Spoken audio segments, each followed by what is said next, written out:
All Here we right, go. we're on. 3, 2, 1. Yes. Yay. So, what are we going to talk about? So, hello everyone. It's my book launch. I'm here. Yay. And I'm really excited about my book launch. It's been really a fun day so far, let me just say. So, I don't know what we're going to talk about. We haven't planned this at all. I love spontaneous creation. It's one of my most favorite. Oh, and if you don't know who I am, I'm Lisa Murray. I just realized some people might join us who don't know who I am. And my friend at the top of the screen is Annie Gelfand. So, Annie, can you ask me a question? I'm so excited. This is such an exciting day. First of all, everybody, this woman is such an inspiration to so many of us for being just, really walking her walk. I just want to start saying this because she just creates like that. And I'm kind of getting that, those of us who see that possibility in ourselves are so attracted to that in her, because we see that in us and the possibility being, really there and actual. It's so exciting. And so today, up until 3 a.m. Eastern time, midnight Pacific time, and don't ask me to do any other time zones, her book is available now on Kindle. So this is this exciting piece, and I should probably start with this. The exciting piece is today's launch day for her first book, Stop Waiting, Start Creating. And how many of us have had, and creating could be so many different things. It's not just art or writing. Creating is anything. And so this book, with its beautiful art created by the magnificent Shana, what's Shana's last name? Fernando. Thank you. Yeah, she did the most amazing cover for me. I am so grateful. It's just really cool. Very fun. People love it. So, yeah. So we had this idea to add to the excitement of this launch day by having this hangout and having all of you join us, and you can feel the excitement building as more and more of you are joining us today. And so, Lisa, what's it like to have your book out there? This culmination of so much, effort and energy. It's your baby. You're giving birth today. Tell us about it. I never thought about that. I guess I am. Yeah. So, hey, Annie, just by the way, we can only see part of your head. Oh, like often really? half your face is cut off. Yeah, that's better. Thank you. Because it's a bit disconcerting to be talking to like your mouth. Because on my screen it shows a full head, so that's funny. No, I'm just letting you know. So, yeah, what's it like? Well, it's actually really fun. It's way more fun than I thought. Because for some reason, I always thought I love the writing process a lot more than the promotion process. And I have had such a fun day, just like talking to people and just, seeing all the different people who really enjoyed playing with the book and buying it and sharing it. And it's just, I've been really surprised actually how much fun I've had today, because for some reason I didn't expect it to be fun today. I know that sounds weird, right? But that's how it is. So yeah, I'm really excited. And wow, we still have quite a bit more time to go yet. So I think there's lots more fun I can have with this book yet. I'm in Amsterdam. It's a fun place to like launch a book. It's like, totally different energy if I was at home. So I wonder what would be fun for us to do right now with everyone on this call, and how, like, what would be fun for you? Oh, it would be fun for me if people have questions, or if they want to ask anything about writing, or like anything really. Like, who wants to ask a question? What have you got? Is there something you'd like to know? I'm happy to talk about anything. I just thought it would be fun to hang out and chat to people and see what they know, and yeah. So has anyone got anything you want to ask, or are you just all here for a show? Well, I'll tell you, I will start because I always have questions. Cool. I know, that's what I love about you. Yeah, I call myself the professional question asker, actually. Okay, so now that you've had, have this, actualization, have this book that is going to be a physical book very, very shortly, and right now it's in a Kindle edition. What are some of your magic tricks for those of us who are aspiring authors that would, we have these words within us? We would love to see, especially me, I know I would love to see my 20-year work in some kind of state of print or existence. Yeah. What are some of your, finest tips and tricks. Yeah. Well, one of the things, because, okay, so I have written actually 3 books, but I've only launched this one so far. And the funny thing is that the 3 of them that I've written each one very differently. Like in the sense of the process for writing has been very different for each one. So one thing I'm going to suggest is that if you have a sense of what you'd like to say, run some live classes, record them, and write from the questions that people ask you. Because that's how this book was pretty much written. Almost everything in it was written from the questions that people asked me. And so that's how I knew that these were the things people wanted to know about, first of all. Because we, like as authors and writers, we have an idea of what we want to say, right? And then, of course, there's our audience who has sometimes a different idea of what they would like to know. So I literally wrote this book from people's questions, and I wrote the vast majority of it in the first week that I was writing. And then the last 2 years have been this slow process to actually get it finished. And that's another thing we can talk about too, if people want to know about finishing. So I don't know, it's like you have to ask me something a bit more specific, because I could tell you like 10,000 things.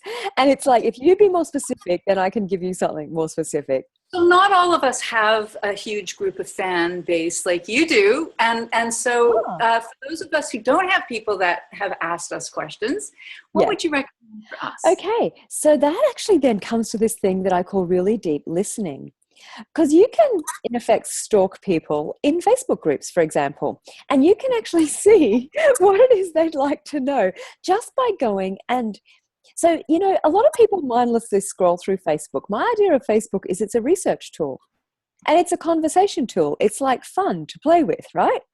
So literally, I listen to people really closely. Now that happens whether I'm online, whether I'm talking to someone in the street. Like I listen really, really, really closely. And that's the thing that allows me to know what to talk about.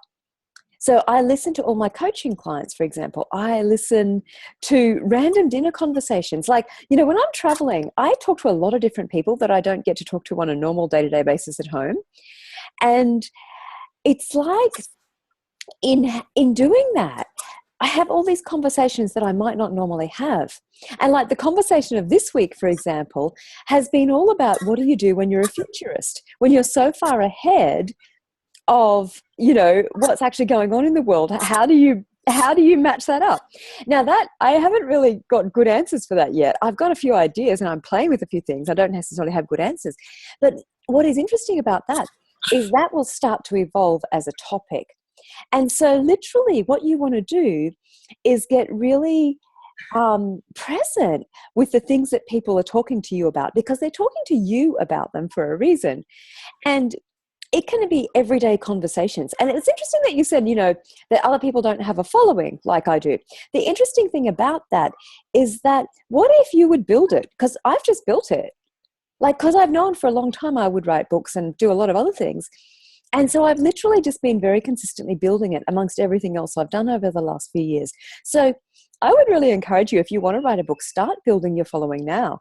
Because otherwise you're going to get to the point of the book launch and you're going to go, me and my 3 friends, Exactly. What are some tips to build your following? Yeah. Okay, cool. So I just want to really also, first of all, say thank you to all of the amazing, beautiful people who have shared my posts today and who have said to their friends, buy this book. I'm so grateful, truly. So, yeah. So, well, one of the things is just connecting with people. When you talk about building your following, I just realized how fast I'm talking. It's too fast. I've just realized, okay, I'll slow down. I'm too excited, right? It's what happens when I get really excited. So, yeah, you want to actually, so look at that and go, okay, so what is it? Like, how do I best communicate? That's the first thing to look at. So for me, I know that I communicate really well through conversations. Okay. And it can be spoken or it can be written, but conversations are the thing where that really gives me a sense of possibilities. And so I look for ways where I can actually have conversations with people. And that then leads to more and more and more. So that's one thing. You might, it's a really big topic, what you've just asked me. So I'm just going to throw a few things out there. If you're writing a book, you want to talk about the writing process as you write so that people actually know, oh, she's writing a book. Like, There is a lot of people who've been waiting a long time for me to put a book out because I've been talking about writing books for, about 7 years now. Because my first book that I wrote that I haven't put out yet, it needs a lot of editing because it was a really funny process. It was when I had burnout and I didn't really want to write about burnout, but I get that a lot of people need the information I have. So I will finish writing that book, probably on this trip, actually. So, okay, you've just got to play with, okay, because I'm all over the place, I've just realized. So the whole thing of building a platform, building a following, is really about showing up consistently, okay? There's two things in that, showing up and consistently. And most people only ever do one or the other, or sometimes none. And then they wonder why they can't actually, sell the things they'd like to sell. So it's about showing up, being consistent, and also having a point of view that's different, having something where people go, and when I say different, it doesn't need to be something that's totally different to anything that's ever existed before, but it does need to be something that is distinctly you, something that is actually going to allow people to relate to you. And you want to talk about the things that go on and what you discover, because that is actually what makes people curious. I think a lot of building a platform is actually about making people curious. Well, one thing I have observed about you, I really think this is one of your superpowers. We could all use turning up the volume on this ability for ourselves as well. You are nonstop in so many places all over Facebook, posting in this group and posting in this group. And most of all, what I've noticed is that you really interact with people. So yeah, when somebody posts something, you engage with them in a way, because a lot of people on Facebook there's this weird energy thing that goes on. Actually, will you talk a little bit about that? Yeah, because that's part of how I think why people don't engage. It depends on your style, right? See, because I am a conversational person in my style. I mean, why are we doing a hangout? Because I'm a conversational person, right? And so if that is your style, then you want to have conversations with people. If it's not your style, then you want to find out what your style is. Like some people are the sort of guru superpower, where they just want to go, this is what I know, and you can listen.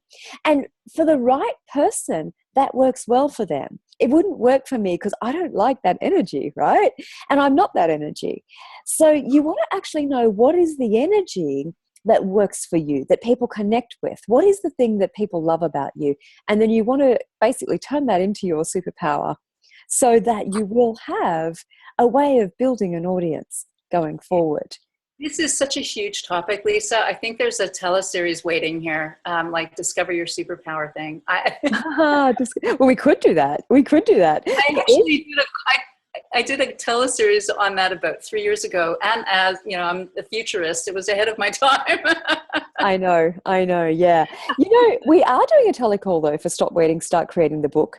It starts on the 30th of June and the information is on the website, stopwaiting.startcreating.com. We're going to do a telecall all about start creating. And it's just going to be very specifically in that topic because so many people kind of go to start and then they stop and then they go to start and then they stop. And so we're going to have a really fun time, 3 telecalls and see what we can change and what we can create. And like, what if we could get people started and actually creating their ideas? Because that really is something that can change the world and create a big difference in the world. And it also, one thing I want to talk about is that when you write a book, it actually changes you. Okay? It changes your capacities. It changes the way you show up in the world. It changes so many things. So what I would say is for whatever you're creating, if you allowed it to be an adventure in also changing you, rather than always looking for who outside of you can change, you're going to discover a whole lot of really fun things. Well, and all those beautiful images that you and Shayna created to promote this book, which was extracting quotes. And one of them is about comparison, how easy it is for us to go to comparison because we're not creating the way someone else does. And that piece is so destructive, right? Yeah. Maybe talk a little bit about that. Yeah, sure. Look, if you are going to either compare yourself to other people or copy other people, you're actually doing the greatest disservice to you. Because what shows up with that is that you're not being you. And in some weird way, people can sense that, okay? And it actually takes away from what you could bring to the world, what you could actually be creating. So what I would suggest is you want to start having little adventures. And this is how I create everything. I have adventures and they lead to something. And then I have another adventure and it leads somewhere else. And then after a while I put, oh, that adventure over there and that one over there and that one over there. They seem to go together. I wonder what I can create with those things. So I kind of collect information in a very disparate sort of way. And it may not be the same for you. And this is part of what we talk about in the book as well, is you want to look at what your creative process is. Because when you start to get a sense of that, you're going to find the whole scenario of creating much easier. And what I find with people who are doing the comparing and the comparison is that they're both C words, right? But there's another C word that would work a lot better. And that is actually curiosity. Well, no, there's that one too, but I'm not going to do that one today. All right. So it's actually curiosity is the one I was referring to. Because when you get really curious about everything around you and all of the different things that you could be creating, it starts to show up in your life and your world in a really different way. And, you know, when I first quit my corporate job, like, say, 8 years ago, I didn't have an idea of what I wanted to do. I just knew I didn't want to do what I was doing. And when I look back and I go, oh my gosh, I can't believe I had no ideas, right? Like, what a strange thing. Because now I have like 10 trillion of them and it's almost like, how can I choose? And what's interesting about that is the people who are doing the comparison and doing the copying are in that space where they're like, I haven't got an idea. And the funny thing is, it's curiosity that gets you out of that. It's curiosity that begins to create a different possibility and a different reality. And that combining it with, you know what, oh, this adventure and this is like it. Yeah. For me, when I watch you creating, and I know this is true for me, there's an energy and a space of being in that curiosity and the adventure, and just being like, so many times you've talked about it in the book, you talk about it in our hangouts, you talk about it in your teleclasses and in your writing about play and fun. I mean, that's the piece that I think most of us are so drawn to about you. And so what message is sort of your key core message from Stop Waiting, Start Creating? Oh, wow. It is the thing of bringing your ideas into the world in ways that are fun for you. I mean, you've pretty much said it, you know, because if you bring your ideas into the world in a way that's not fun for you, how fun is that for other people? And how easy does it make it for them to choose? Not really very much, right? Whereas if you just go, okay, cool, how much fun can this be? What can I add? What energies can I add to this that would actually allow people to really enjoy what I'm creating here? You know, because for me, I would like whatever I create to be a pleasure for people. So, you know, I have lots of different projects. There's the Nurture Project, there's Business Alchemy Lab, you know, there's all my different books. And what I really love is seeing how I can make it fun for people, because usually if I can make it fun for other people, it's also fun for me. And that is part of what actually allows people to choose you. And now your energy might not be play and fun, it might be something else, but you want to look at what it is that people really love about you.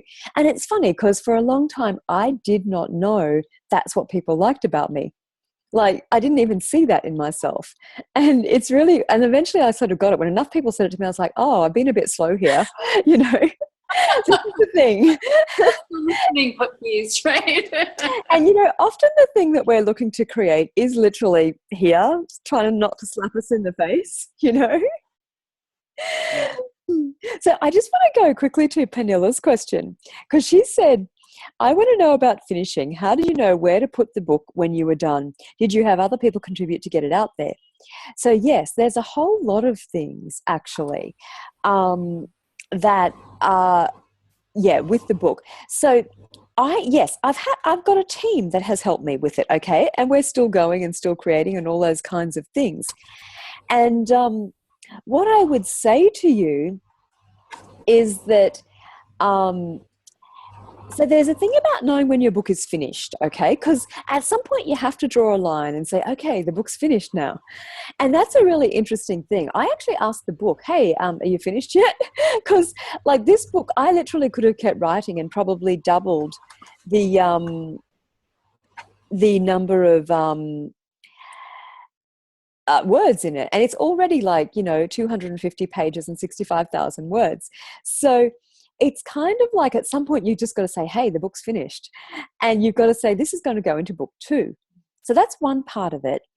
In terms of knowing where to put the book when I was done, well, I've been researching it for a while. So in terms of actually launching it, yes, of course I put it on Kindle, and over the next few weeks we will have an audio version, and there'll also be a paperback version that they will all basically be available on Amazon. But you can get like print on demand through things like Ingram Spark and what's the other one that I'm using? CreateSpace.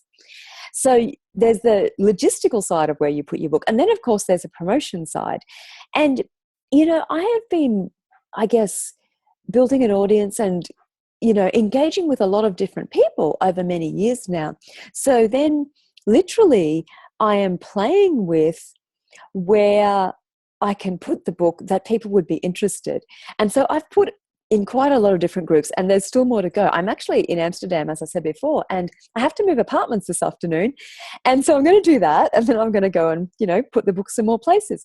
And of course, I do have a team contributing to get it out there. There's been awesome people who help me with the editing. Cass Russell, my dearest friend, she has done a marvelous job with the editing, and Sarah Licht also did some of the editing. And then like Shana has done the cover, and Mia Sodergren actually took the photo for the cover. So all of these different people, and it's really interesting because I had the concept for what I wanted for the book cover probably, I'd say about 18 months ago. And I could not find the right person to design it. Everyone I would talk to, it just wasn't a yes energetically. And then when I saw Shana's work, I was just like, oh, this is the energy I've been looking for that I haven't yet found. And so I talked to her about it, and she was really excited. She's never done a book cover before, and nor had I. So we went on an adventure together, and in Business Alchemy Lab, I'm actually going to do a whole sort of piece of information about how we did the cover, because it is an interesting process and it's cool for people to actually know how that works. So, cool. Who else has got questions? I think we just, Annie, you are still there, Annie. I lost you for a second. I have a question. Yeah, go for it. I downloaded the book and immediately a chapter popped up about the unfinished project, and I read the chapter. Yeah.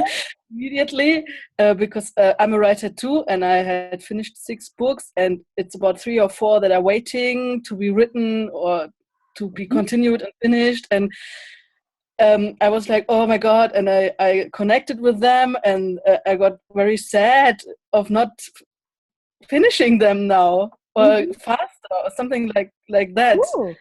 Really. So would you be willing to actually choose one and finish it and get it out there? I always choose one, and then the other one pops. Yes, they do. They do. I know. I totally get that. I have like probably about 15 books that are like, me, pick me, pick me. And I'm like, you're going to have to wait in line. So so this is the thing about, so how much time would you spend writing in a week? It depends. I had times when I was writing every day continuously on a book and finished in 3 or 4 months, or as a ghostwriter I once did 6 weeks. And it's possible, and also to do it next to other things. What if you were willing to literally double the time you write in a week? So if it's 2 hours now, make it 4 hours. If it's 10 minutes, make it 20, or in a day. Like just literally just ask to double the time, and really do ask, okay, which book can I put out first that will make the greatest difference in the world? Because there is one that will pop. Like when I had the 3 of them and I was going, oh my gosh, they all want to be out. This one was the one that popped the strongest. And it's funny because now and it's funny, I thought I would do the 3rd one next, but yet the first one, the Burnout book, is actually like, me, pick me. And it's like, it's so funny. We haven't even got this one out in the world properly yet. And the Burnout book's already about, what about this and what about that? And so you've got to be willing to let your books talk to you. And also, like, how much joy could you have in finishing one? Because what I've noticed is the joy I've had this week in actually getting it finished and having everything done and ready has been really huge. So just for a moment, would you all just tap into the joy of having something finished and putting it in the world? Because there is a real joy in it. Yeah, I love it every time. Yeah, cool. Alrighty. Anyone else got questions? Thank you. My pleasure. Hi, Lisa. It's Alex. Hey, Alex. Hey, you know what I was wondering? Is there anything that you do every day like a habit? Not really. Okay. Maybe. Okay, you brush your teeth and you go to bed. Yeah. That's it. I sleep occasionally. There's so I many try to people talk about habits creating, creating good Actually, habits. it's a very cool question that you've asked, and I do want to talk about it, all jokes aside. So here's the thing. I am probably the most inconsistent person you've ever met, and I do my absolute best to be consistent. I do my best to, to actually do some things consistently every day, and it just doesn't happen. It's just the reality. I'm just not that person, and so I don't really have that many habits. My habits are asking questions so I can see what the possibilities are, what the choices are, and being happy, basically. Like, really, my target every day is to be happy. And my other target, actually, that I do have and that I probably do most days is to encourage other people, to encourage people who are creating things, because that actually makes me happy. And I mean, I'd love to say I write every day. I go through phases where I write every day, but I can't. I don't write every day. My schedule is crazy. And I do all sorts of other things as well. So no, I'm not a habit person. And I know a lot of people think you should be, and it's not a thing that works for me. So I don't make myself do it, because if I did, then I wouldn't be happy. Yeah, actually, even though you say that, I think I can remember asking you a long time ago, these questions, Lisa, how do you remember all these questions? Like ages ago, I was asking you about it. That's the habit, isn't it? It's, to me, I think asking questions is like a really good habit to have. It is a great habit, because if you're talking to the energy of everything, and I talk about this in the book a little bit, and there's also a free course if you're thinking, what are you talking about, talking to the energy of the book, talking to the book. I've actually got a free course, and it's listed in the book, and it's called, you can find it at creativitylab.tv/alchemy. And literally, it's about talking to the energy of things and listening actually to what things are telling you, because everything has energy. And for me, Alex, it's not so much remembering the questions as choosing to ask questions that give me more information, being curious about what I'm creating and not assuming that I already know exactly what it's going to look like, And it's interesting, like even going back to the conversation I had a few minutes ago about the book cover, like I had a sense of what I wanted it to be like, but when you see the initial concept and how we've ended up, it's still quite different. And that's because I was willing to keep being curious about what could be possible. It was like I had some energetic starting point, but then I wanted to see what could show up if I gave it to someone who could get the energy of it. So, it's a really creative process is a really interesting thing, because you actually can, if you're not in the habit of things, you can actually create things you didn't know you could create. Okay. Say a bit more about that. Well, if you're only creating from habit and from what you think you should do, then basically you've got a limitation. It's like you've put all of your creation in a box and there's a limitation there. Whereas what I tend to look at is, well, what if I could just see how this could be? What would it like to be, And my book cover, like the process that Shana and I went through, was actually very simple and very enjoyable to get to where we got to. We actually got there quite quickly. And it was because both of us were curious about what was possible. I love that. Cool.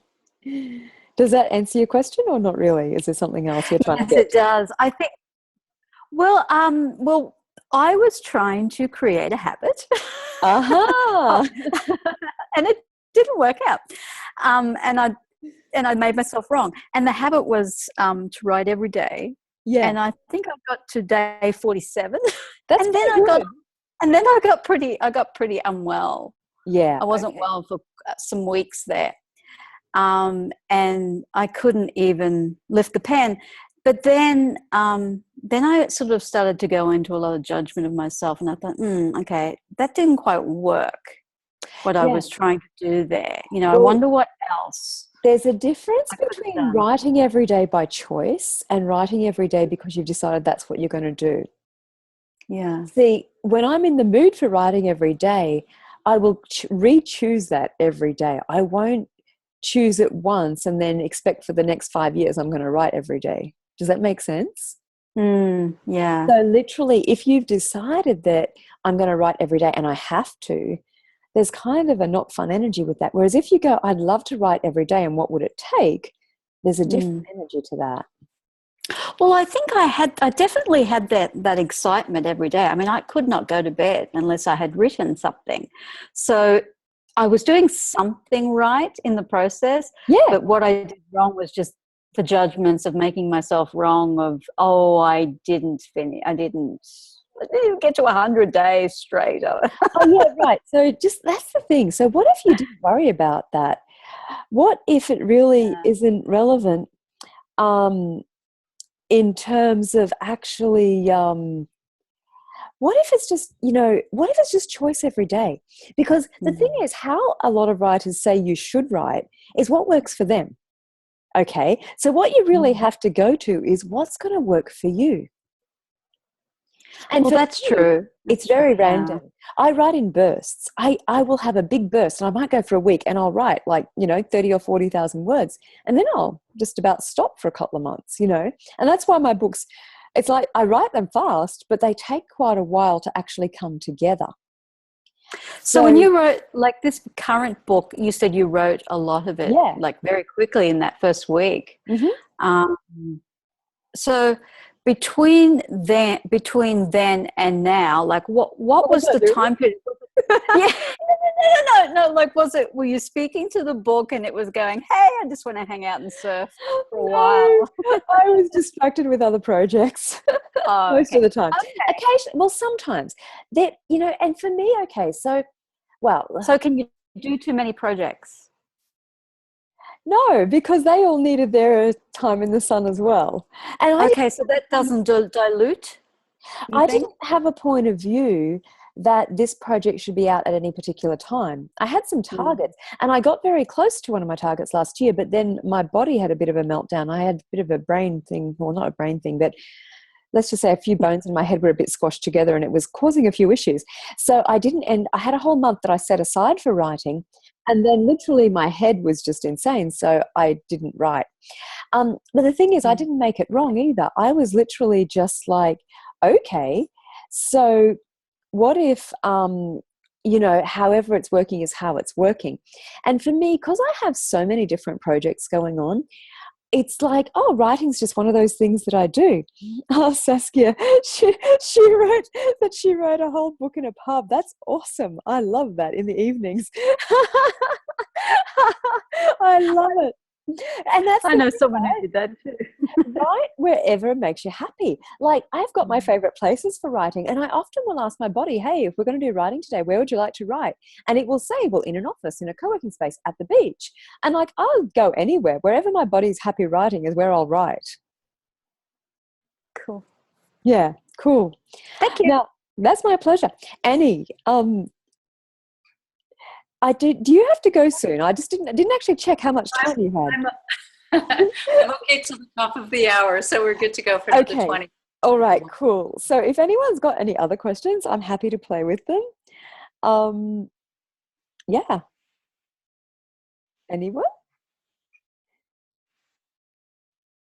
And if not, that's cool. We don't have to. Or Annie might have. I have a question. Go for it then. Please do. I wrote it down here. I'm trying to remember where it is. Oh, yes. So you talked about finding what works for you. Yeah. Can you give us some tips about how to experiment with that? Yeah. Literally what you just said, experiment.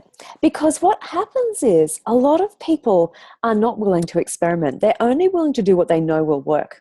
So you've got to be willing to fail. You've got to be willing for something to not work at all like you imagined. And you've got to be willing to write 10 words or 1,000 or 10,000 or whatever it is for creating for you. It might not be writing. I mean, I know we've been talking a lot about writing in this conversation, but, literally creating encompasses a lot more things than writing. So when we talk about experimentation, one of the things you can do is go, well, if I wasn't doing it this way, how could I do it? If I was going to do this a totally different way to what I've ever done before, what would that be like?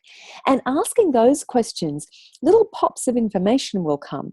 Or you'll be walking down the street and you'll hear someone say a couple of words. You're like, oh, that will trigger you going somewhere else. A lot of this, like my probably 3 favorite things are curiosity and adventure and experiments, because those are the things that actually allow almost everything to get created. Yeah.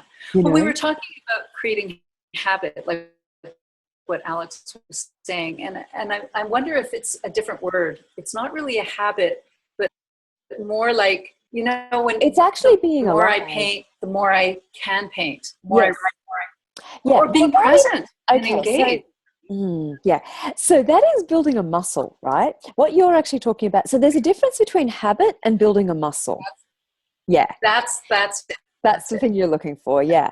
Because like when you have a habit, it becomes like an automated process, right? Habits are things where you do it without thinking. And when I say without thinking, without your awareness, without being present. Whereas, what did I just say? I forgot what the other thing I said. That's so funny.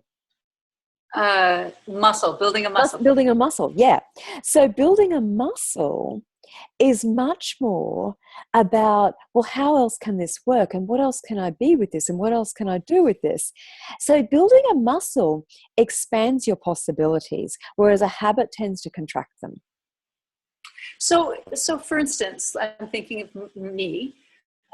One of the things that I have been doing is I just start writing. Because, just start writing, telling a story, something comes up in my, awareness, and I write it down. Yeah. And I just let the flow of words. And then later on, when I go back, so much of it, so can you talk a little bit about, I think part of it is how to get the jewel out of the masses. Do you know what I'm saying? Yeah, I do. I may not be the best person to answer this question because I don't do many drafts. I write it once. I read it maybe once or twice more. I give it to someone else and let them tell me what's wrong with it. And I'm done. Because like once I've written it once, I'm so bored, right? So what I want to look at there though is one thing when I was first writing, when I didn't know I could write, when I didn't have a sense of possibilities of writing, one of the things I used to do was I would look at what I'd written and then I would go, okay, does anything in this section or whatever, this blog, this whatever it is, need to change, yes or no? And I would go with the energy that was the lightest, okay? And then I'd go, okay, so first paragraph, second paragraph, third, and I would ask each paragraph, does anything in you need to change? And then I would whittle it down to the sentence, does anything in you need to change? And that was actually how I taught myself basically to write to the energy of things, was by asking what I'd written, do you need to change? Do you need to change? Do you need to change? And you would get a yes or a no fairly quickly, and then I would change something. And it was just a way of training myself to be able to write to the energy. What about the flow of like chapters and the putting things in like not order, but getting a flow? I do that at the end. I don't write in order. I can't write in order. So I literally use Scrivener, which is awesome writer's software, and I do it at the end. And when I say the end, like probably about halfway through the book, I get a sense of how the pieces come together. And so I'll put them in a rough order. And then as I add each piece, I will keep reordering things in a broad sense. Because with Scrivener, one of the really cool things is you can literally drag and drop your chapters. And so I just keep reordering them until they feel like there's a flow there. And then I will read it as a whole to fill in the gaps and to make it actually have an energy where it makes more sense. How much of that is done by an editor and how much of that is done by you? Yeah, it's a good question. For me, this time around, I did most of it. And yet I also get an editor could also do that for me. So it's just a choice whether your brain works that way or not. I mean, my brain has a particular way of working that makes that very easy for me. But if your brain doesn't work that way, don't make yourself do it. Give it to someone whose brain does work that way. That's what I say. Make it easy on yourself. Yeah. Cool. Anyone else got any questions? It doesn't have to be about writing. That's just kind of the track that the conversation has taken. You can ask anything about creating.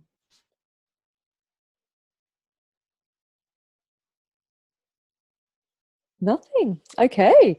Well, maybe we'll finish up then. Might be the end for right now. So I'm going to say thank you so much for coming on and playing with me. Throughout the book, there's lots of free resources and lots of fun things to play with. And we are going to add, more bits and pieces as we go along. So it's not the end, it's just the beginning. And yeah, how much fun can we have? And like, what if you would just allow yourself to have the playfulness of creating? What is that? I don't know. Sally, are you talking to us or are you trying? I'm just looking at who is actually not muted. Trying to get it to work.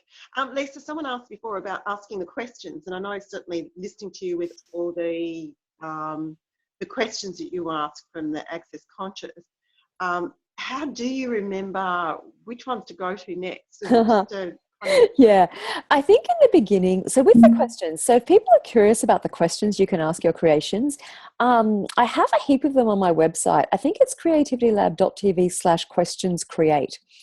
And one of the things is, it wasn't really about remembering for me. In the beginning, and I still do it now actually, I put the questions I liked on Post-it notes. And, I've got Post-it notes everywhere. Like, they would be in my purse, they would be sitting on my steering wheel, they would be everywhere. And so that kind of got me in the energy of asking questions. And then over time, you just develop your favorites. And I'll often work like with one question for quite an extended period of time, because while it's still creating a lot for me, I will keep asking it. And then, and there's always, basically, if you looked at everything as a question rather than having an answer, and this is one of the very cool things I learned from Access Consciousness, is that when you have everything as a question rather than an answer, you discover, this is where the adventures and the experiments really go into a totally different space. And, Sally, you can have a book of them, you can do whatever you want, but just make it easy for yourself to be able to find the questions. Cool. So you said it's on your site on, what was the... creativitylab.tv/questions create. I'm pretty sure. It's in the book as well. I'm pretty sure I've got that link somewhere in the book. So you'll find it sooner or later. With your book, and congratulations on having that. Thank you. Lisa, maybe you can put the link into the chat. Yeah, easy. I was talking with someone the other day who's got lots of ideas and wanting to create, but probably not so much on the spiritual journey, so to speak. Would the book be great for them as well? Yes, because the thing is, I haven't made it, well, let me see.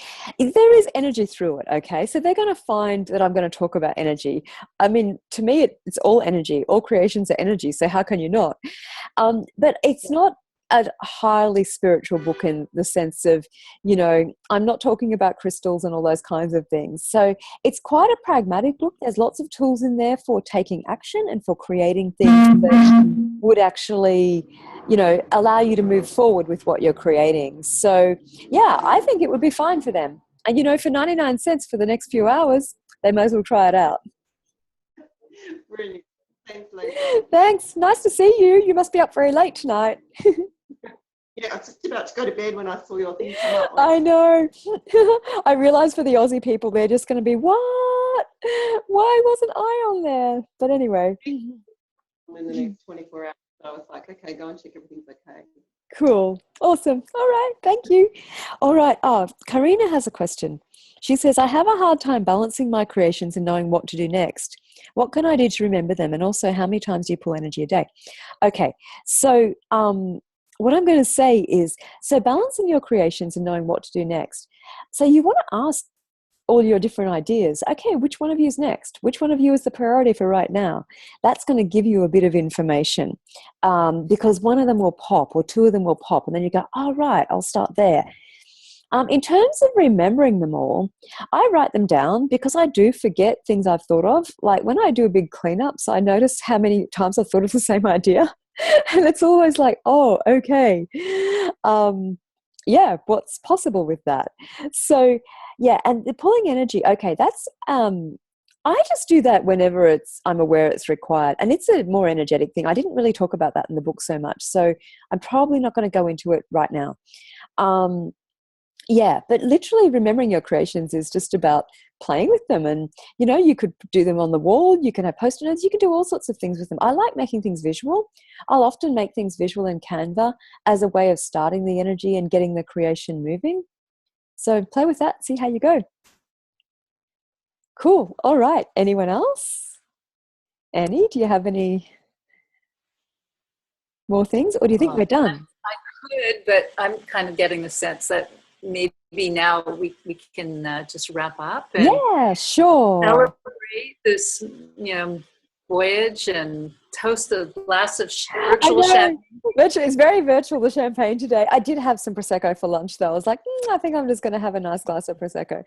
So yeah, so I would just like to thank everyone who's buying the book and reading it, sharing it with their friends. And thank you for coming on the adventure with me. I'm really thrilled and really grateful. And thank you for coming on the very impromptu Zoom chat today. So, okay, bye-bye. Yeah? Yay! Hi, it's just Alex. I just wanted to say to anybody who might be listening, or even to Sally, we've been talking a lot about writing. And I read Lisa's book, and it's not just about writing, it's about creating anything. Yeah. Like if you're a painter, if you're whatever, creating your life, so many things. So it's not just about writing. We sort of got stuck on writing. I think we did. Well, it still gave a lot of examples of how you create. And really everything that's in the book can be applied to almost any aspect. So it can be applied to business. It can be applied to, your art. It can be applied to your ideas. It can be, all of those things, even your body and your life. Absolutely. So thank you, Alex, for making that point. And of course, if you're watching this later, because I don't know how long later, could be years away for all I know, you can find out all the information about this book at stopwaiting.startcreating.com.